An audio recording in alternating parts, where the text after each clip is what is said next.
வரல. யாரா இருந்தா நீங்க ஒத்துக்குவீங்க? பிச்சைக்காரி உனக்கு அவ்வளவு திமிரா? அட நீதான் இருக்கிறியாக்கு. பின்ன நீ கூப்பிட்டு உடனே கலெக்டர் வருவாரு எதிர்பார்த்தியா? ஏய் ஓல்டு பெக்கர், என்ன பார்த்தா உனக்கு அவ்வளவு கேவலமா தெரியுதா? உனக்கு பிச்சை போடுறதே பாவா, ஓடி போயிரு.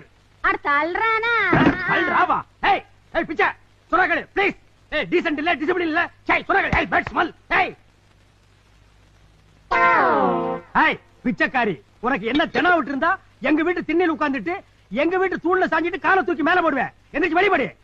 அட சும்மா கத்திட்டு இருக்காம போய் ஒரு கிலோ கொழுப்பு கறி எடுத்துட்டு வந்து ஆயில் இல்லாம இஞ்சி தட்டி போட்டு குழம்பு வையே. சாட் போட்டு ஒரு நாள் இருந்துட்டு போலான்ட்டு இருக்கிறேன். ஏண்டி நான் என்ன செட்டிநாட்டு சமையக்காரனா? நல்ல வாய்க்கு ருசியா வக்கனையா செஞ்சு கொடுக்க சொல்றேன். என்ன திமிரு? ஒரு வீட்டு சோறு திங்கிறவனுக்கு உனக்கு இவ்வளவு திமிரு இருந்தா 10 வீட்டு சோறு திங்கிறவனுக்கு எனக்கு எவ்வளவு திமிரு இருக்கணும்? வாய் இவளுக்கு ரொம்ப நெழுது விட்டா. ஒய்டா தகப்பா, மேடத்தை அடிக்காதீங்க. என்னது மேட